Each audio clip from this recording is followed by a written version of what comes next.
Тынарбек азыр муфтияттын жаңы зданиясынын ачылышы боюнча ушул чыгармачыл жаш блогерлердин, ырчылардын ортосунда эл арасында ушундай сөздөр болуп атат.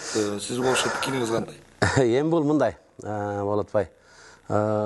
Адам кече мен уктум интервьюлардын, Омар Инебистикин уктум, дагы бир жанагы Актан деген ошондой бир жигитибиз бар, аныкын уктум, мына эмелерин окуп калдым да. Биз билбей барып алыптырбыз. Билип барса эмне болуптур? Билбей барса эмне? Душмандыкына барып туруп, жаман кишиникине барып туруп. Матраевдер деген ковид учурунда мамлекетке жардам кылганда жакшы. Мен билгенде Матраевдердин канча ооруларды алып барып дарылатып келип атат. Учурунда биздин ошол мамлекеттин колунан келбей калган нерселерди ошолор жардам кылып ошол киши Кыргызстан канча салымын кошту. Мисалы үчүн мен билбей сүрөткөчү болуп, сүрөткөчү болсоң эмне болду? Мен билип сүрөткөчү албай жүрөм ошол киши менен.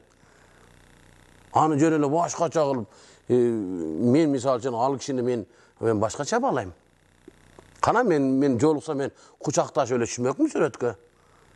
Жөн эле бир башкача адам менен эметкен сонан биз мындай деп. Анан неме деген инебистигин окуп калдым. Жана Актан деген жигиттикин. Сен Райым Атраев менен сүрөткө түшсөң не дейт? Умурага жолдомо эле. Эми мындай бир акылга сыйбаган сөз да менимчечи. Эми элестет, ошол жактагылардын келип Матраевдер менен сүрөткө түшүп го керек болсо. Анан булар эле көрүп ошого жалдырап калмак беле. Мындай боло турган нерсени айтыш керек да.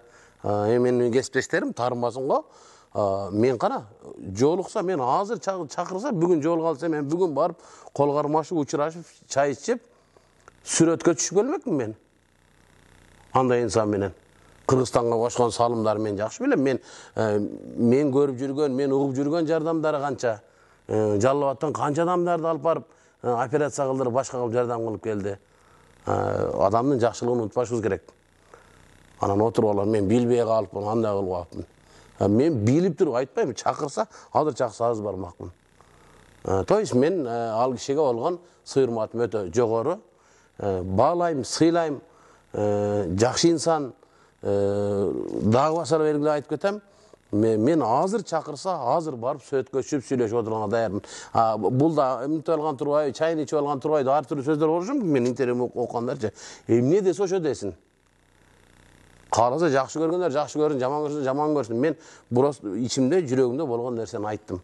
Мен бирөө антип, бирөө минтип жаман көрүп калат экен, тиги жакшы көрүп калат экен деген ой менен интервью бербейм. Мен ичимдеги сөзүмдү айтам. Мен ал кишинин жамандыгын көрө элекмин, жамандыгын угу элекмин. Кудайга шүгүр, жардам берип жүрөт элге. Кудайга шүгүр. Ошондой инсандарыбызга ишине ийгилик каалайм. Аман болсун. Ал эми жанагы ошол киши тууралуу өйдө төмөн сөз кылып аткан биздин ошол шөйшөрдөгү жүргөн инилерибизге аман эле болсун дейм. Аман эле болсун. Андай инсандарды менимче баалашыбыз керек, эмгегин баалашыбыз керек. Мен сыйлайм, урматтайм. Мынакей мен башкалар жаман көрөт деп антип отурбайм. Ким кандай көрсө өзү көрсүн. Мен ал бирөөгө болгон сый-урматым мен бирөөнүн эмеси менен чектебейм, акыл менен чектебейм, бирөөнүн ою менен чектебейм. Сыйлайм, урматтайм. Билбей сүрөткө түшүп алып, айттым, дагы айтам. Азыр чакырса, азыр барып сүрөткө түшөм. Эмне болуптур? Ошол ишине ийгилик болсун, силердин да ишиңерге ийгилик. Аман болгула.